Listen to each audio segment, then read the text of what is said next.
Hello, dear viewers, and welcome to a new edition of Business Insider. I'm Mohammed Abdurrahim, and tonight we'll be talking about the Hayat Karima presidential initiative and other initiatives here in Egypt that aim at making life a dignified life for all Egyptians, and that aim at achieving sustainable development goals, social equality, social justice, and to provide services at a high quality to all Egyptians, because simply Egyptians deserve that. We have the pleasure of having with us tonight Dr. Nevine Nakhla, and she is a professor of strategic management at AAST. That's the Arab Academy for Science, Technology and Maritime Transport. A very good evening to you, Dr. Nevine. Always a pleasure to have you with us. Thank you. Allow us, Dr. Nevine, and allow us, the viewers, first to watch a report prepared by our own Rasha Abdel Hamid and Abir Hussein on this topic, and then come back and start our discussion. Thank you. Please stay with us. The Ministry of Planning and Economic Development has announced that Egypt moved up 6 spots in 2023 Sustainable Development Report rankings, settling at number 81 out of a total of 166 countries surveyed. In a statement on the occasion, Minister of Planning and Economic Development Hala Said said Egypt had received an SDG index score of 69.6% compared to 68.7% in last year's report, which reflects strenuous efforts towards the attainment of the SDGs. Meanwhile, Assistant Minister of Planning and Economic Development for Sustainable Development, Mona Assam, said the international report reflects Egypt's evolving performance in achieving sustainable development goals in 2023. The official said several UN goals witnessed improvement compared to 2022, including Goal 4, quality education, Goal 7, affordable and clean energy, and Goal 17, partnerships for the goals. She indicated that the methodology of the Sustainable Development Report 2023 provides an assessment of progress made towards sustainable development goals by all United Nations member states.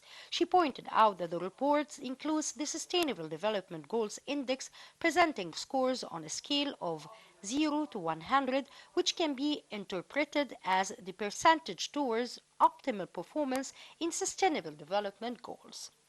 The government aims to increase for green economy projects of the country's investment plans by fiscal year 2024-2025. Therefore, Egypt has been adopting an eco-friendly approach to its economic projects and initiatives in recent years. In this regard, President Abdel Fattah el-Sisi launched the National Initiative for Smart Green Projects in 2022 to encourage active participation towards a greener and more sustainable future for Egypt.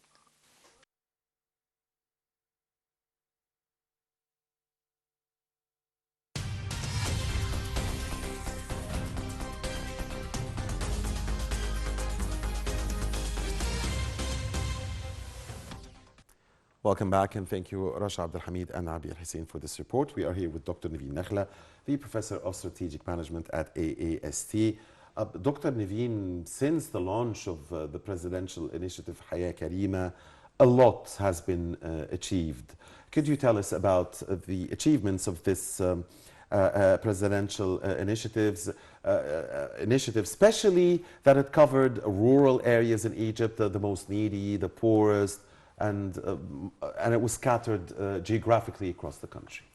Yes, first of all, we should know that Decent Life Initiative, Hayat Karima Initiative, is the biggest and largest initiative in the world for humanitarian and for development, and far beyond any other initiative in any other country around the world.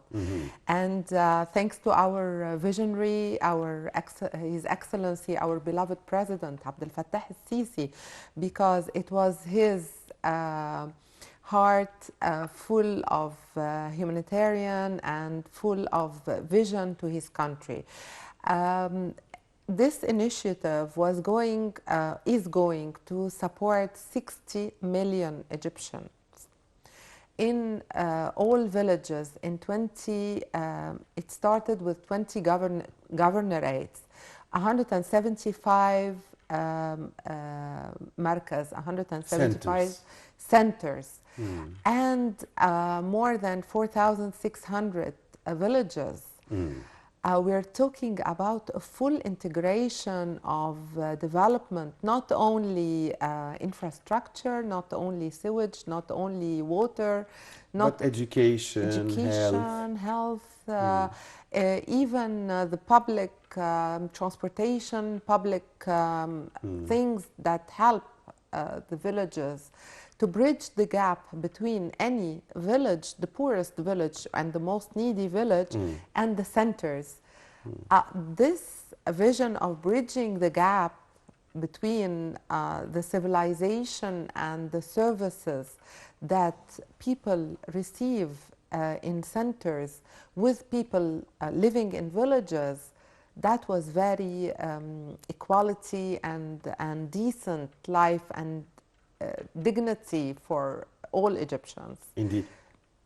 Dr. Nevine, we'll take each sector one by one, but before we continue, when you mentioned that Haya Karima is the biggest such organization in the world working for humanitarian causes, I just remembered that Haya Karima was one of the very first to call on Egyptians to help Palestinians in Gaza. It called for donations very, very early on. And it had much of the effort, of preparing the supplies and preparing the trucks and helping the Palestinians suffering in Gaza at the hands, of course, of the barbaric Israeli occupation's aggression. Yeah. We should mention that Decent Life Initiative is a full cooperation of all Egyptians. Not only the initiative itself is a governmental initiative, but in cooperation also with 23 social civil society organizations getting together. And in the past, we saw these civil society organizations, each one working in different villages, different industries, or different services. One organization serving food, the other one is serving blankets, the other one is doing medical convoys or health services, the other one is doing illiteracy classes. So this scattered work and this scattered efforts were... It's a cooperation between the government and the NGOs. And the NGOs and all the people working in development in Egypt. Business people as well? Business people, private sector, everyone get together. And I love the slogan of "No one is left behind." So everyone is served, but in a very organized manner.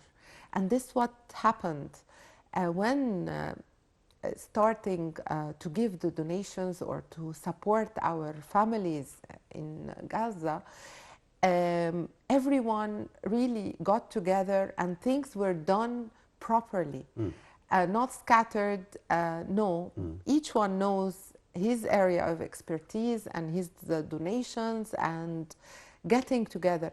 There is something also very important that we should highlight, that starting from the Decent Life Initiative, a lot of volunteers, a lot of youth volunteered in this initiative under different umbrellas.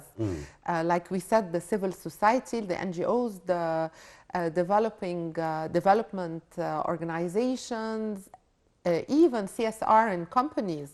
And it's good to have this cultural spread in the country, the volunteer culture. Exactly, and we saw the young ones, even kids very young at age of 6, 7, they are trying to help in the packing of the cartons for the needy people in the villages or in our neighbor country. So, I mean, this is very great work, and this is a real vision and a real get-together. We saw also all the ministers, all the ministries of Egypt working on the same roadmap, on the same plan and strategic plan. And this is something to stay with us, right? I mean, Haya Karima is here to stay, right? Exactly. And it's here to expand. Exactly. So we should expect more in the future. Yeah, it was amazing because at the beginning it was only infrastructure, it was only canal, lining of canal for the flow of the water to the plantations. It was sewage treatment, it was clean water, For drinking, yes. electricity, then internet, and then we saw a lot of schools renovated, a lot of schools built. We saw a lot of medical, like polyclinics or small hospitals in these villages. And the best thing happened. We saw at the end when we were going to open these villages and see them after renovation. We saw the libraries, a full library in these villages. After giving literacy classes, after giving a lot of knocking on the doors, they call it knocking on the doors initiative, another initiative inside Decent Life initiative. So how many initiatives do we have inside Decent Life, and how many of them are really effective at the moment? A lot. Like the knocking doors Yeah, one. knocking doors one Tarq was al-Abwab, I Tarq assume, al-Abwab yeah. one was very important. There was another one for productivity and for the work. What do you call the work ethics or to prepare maybe also the youth for the job market, or to develop their skills and to train them and so on. And also to promote that work is important for everyone. No one sits without work. Also, there is a very nice initiative called Mastura for women, microfinance. Another one called Your Project for youth. This is the one with the vocational training and with entrepreneurship training. How to do your business, how to market, how to sustain your business, and how to calculate financial, very primitive financial things. Also, we had inside the initiative, the health initiatives, for women and for maternity and for pregnant women and for newly married couples, especially newly married girls, young girls, how to take care of themselves and how to take care of not to exceed the number of kids, family planning. Also, a very good initiative from the Ministry of Communication and Technology. They made initiative for training the youth for fiber optics, for example, or doing a little bit of technical things that really created jobs. And one of the main objectives of Decent Life initiative was job creation. Job creation for women, breadwinning women, maybe women that really in need, she lost her husband or divorced or whatever, and she has kids. A lot of small projects, microfinancing, economical empowerment, social empowerment, even the visual identity of the villages. If you go to a village, okay, we've finished 1,000, around average 1,500 villages are already prepared. And in the plan, we have 4,600 or average. Okay, I'm not accurately saying that. That's almost one third. One third of the target has been fully complete. Yeah, if you go and service in these villages and you go and service in these villages, you can really feel the impact. You can really see the difference on the ground. You can see the visual identity. You can see the human building of the human, building of the personality of the Egyptians, going back to maybe weaving, sewing, That's something Egyptians are very good at. Exactly. Even the historical handicrafts, they are being reserved. So, يعني, it's a great Obviously, thing. I mean, listening to you, Dr. Nevine, I really felt that also raising in everything you talked about.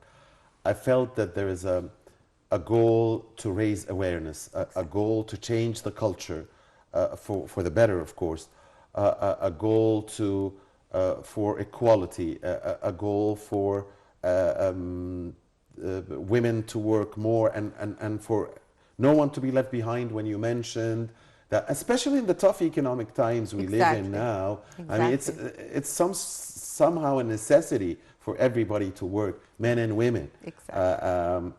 And it's good also for women to depend on themselves. I mean, even if they are not married. So I felt that there's something here cultural, something about the character you mentioned, the building the personality or building the character. So how important of an element is that is, you know, the raising, the awareness element and the cultural element. We also tell women that are not going to work, you have to read and write for your kids, to be a role model for your kids. So it's not even only for, work, even to be educated, to be cultural. This is very important, and this took place in these villages.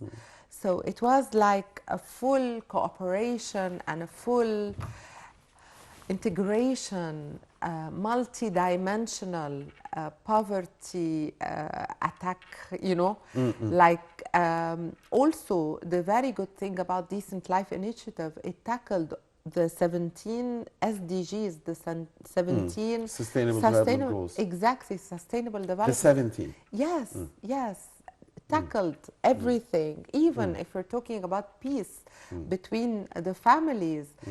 When you raise up the visual identity, when you line the canals so the water is flowing clean to the plantations, a lot of fights between families stopped because they were fighting who will plant first the water. A lot of supply chain took place in these villages. I know when you improve the educational services, you are eliminating, you are making peace. I mean, educated people naturally, you know, would have less of, would be less aggressive. And when you talked about even for the non-working mother, indeed, an educated mother necessarily will bring up educated children. I mean, that's a must. Yeah, and healthy children. When the Tarqa al-Abwab and initiative, for example, they teach them what to feed their kids, what not to eat, what to eat. So a healthy hair, healthy. So all these things are bridging the gap. So indeed, a very gallant effort made by Haya Karim. We do have other initiatives here in Egypt that are also serving Egyptians with the aim of social justice and improving economic, educational and health conditions. What can you tell us about this? We have a lot. We had the 100 million health initiative, for example. We have the initiative for women. And my favorite initiative is the family development program. This is a great one. And talk to us about it in detail, yes. This one is for developing of the personality and developing the character and awareness. And inside it also a lot of small initiatives, like if the women did not get more than 2 or 3 kids, they take incentive. If they go and make health checkups, it's very it gives incentives. It's more of a human development initiative, with the awareness in different things. There is also the initiative of the economical empowerment and the supply chain. In some villages, for example, the plantation of tomatoes, the Ministry of Social Solidarity made in these villages like sun-dried tomato panels for them, and they don't only sell locally; they are starting to export. The weaving of carpets, a lot of empowerment and a lot of economical empowerment, a lot of work, a lot of initiatives on the ground under the big umbrella of Decent Life Initiative. So yeah.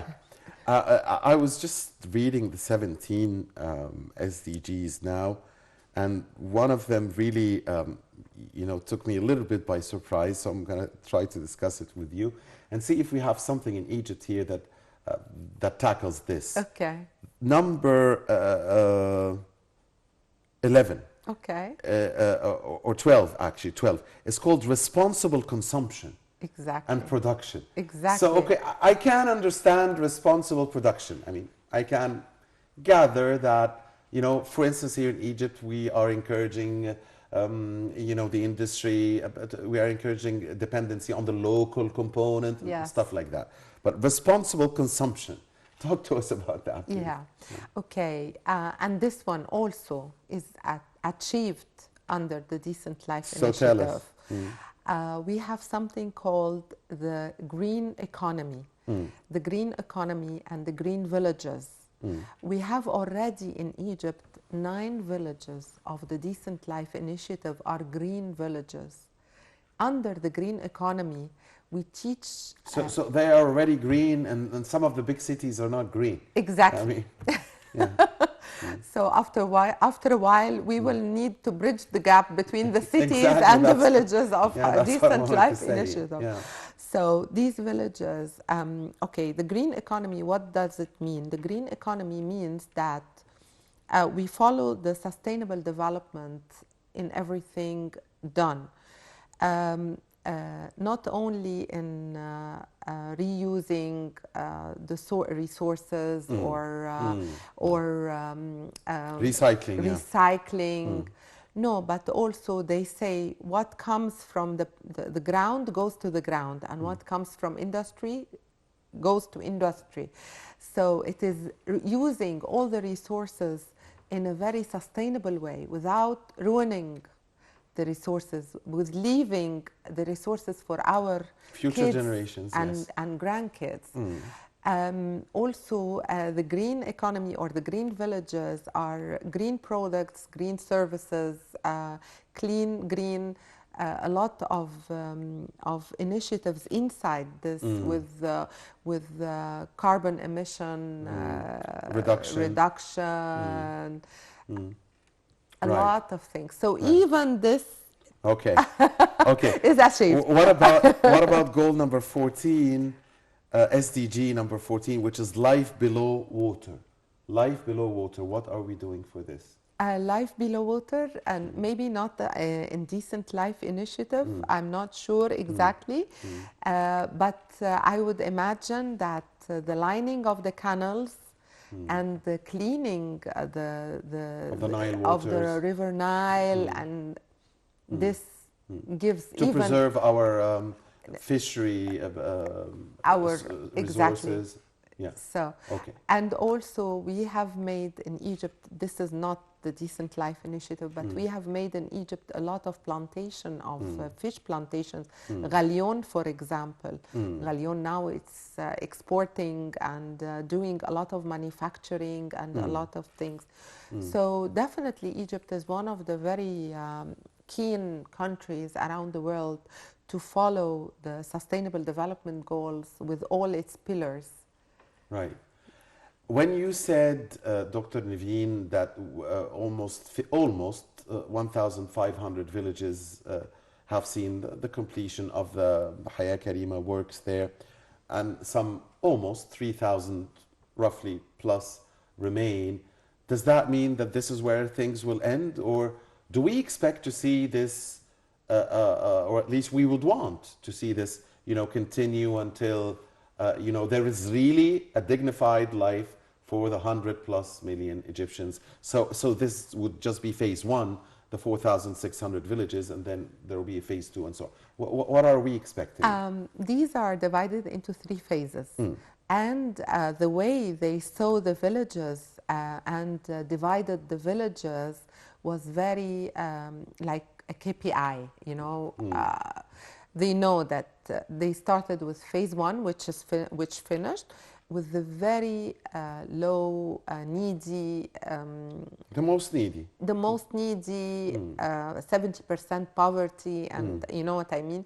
The second stage is starting, and then the third stage. By the third stage, we'll finish the around 4,600 villages, which is 60 million Egyptian. That's already 60 million. Yeah, if we do that, we finish already 60 million. When do we expect that to be completed? I don't know. Okay. We started what, in 2019 or what? Yes, we started 2019. And this is a miracle to find all this on the ground. I'm saying even libraries are in these villages, youth centers. These villages, they didn't have a place to play football. They have youth centers, very, very well prepared, very well equipped. And that's very important. The healthy way of life, exactly. The leisure and the entertainment that the youth deserve. I mean, this is something very good for the youth to, to take their energy out in. I mean, playing sports. Exactly, and teamwork. This will teach other ethical and other behavioral aspects that are very important. Right. So that's back again to what you called your favorite part of the initiative, which is building the character, building the personality. So how have you seen? Have you been there? Have you visited some of these villages? Yes. So tell us what you saw with your bare eyes. From a shift in personality or a shift in character. Give us 1 or 2 examples, maybe, of a boy and a girl, of a man and a woman. Okay. We were, maybe a few months ago, we were with the Social Solidarity Ministry, and they were giving projects to families. And these projects, when they are distributed to families, it is not like before. It is not like, I heard once a say, we made a supermarket, a small supermarket for one of the ladies in the villages, but this was not Decent Life Initiative. This was a normal village. And after a month, we went to her to see how is her project going. And she said, my husband ate the project. So what do you mean he ate the project? He ate the project. He ate the products in the supermarket. And the money was coming out. They were spending it. But now, when projects are distributed after the... That's unforgettable. He ate the project. He ate the project. My husband ate the project. So now, after doing the awareness and after teaching them how to do their businesses, especially the young ones, and entrepreneurship, not entrepreneurship like what we do in universities for 4 years. No, you're just giving them very simple calculations of don't use all the money of the project. You have to give yourself a salary. You have to leave the money of the project to keep on running in the project. Right. So very few things, and believe me, they are very smart people. I believe you. Egyptians, I certainly believe Egyptians. There is something else I want to mention. Recently, I am board member in one of the federations of Egypt, like the football federation. It is called the Egyptian Federation of Mental Development for Youth. And if you see the young girls and boys trained to do mathematical problems with thousands of numbers in seconds, to do the rubric in seconds. And that's very difficult. It's very memory. They see 90 photos with names, and then you mix them and you ask the kids the names, to put the names on the photos. And if you see our kids, how they go to this mental development program, and if they go, when they go to championships outside Egypt, they win first and second and third, and I mean, so this is what I'm saying. We are pharaonic. We are coming from the builders of the pyramids. So even the people in the villages, when you give awareness, when you give education, when you give literacy classes, you are amazed with the amount of intelligence, amount of knowledge, and amount of production after that. With this very nice remark and observation, dear viewers, we've come to the end of this episode of Business Insider. Thank you very much, Dr. Nevine Nakhla. It's always a pleasure to have you with us. Enjoyed listening to you, especially those last stories. Dr. Nevine Nakhla, Professor of Strategic Management at the Arab Academy for Science, Technology, Technology and Maritime Technology. Thank you. AASD. Thank you very much for joining us. Thank you. And thank you, dear viewers, for watching us. Please stay with Night TV International.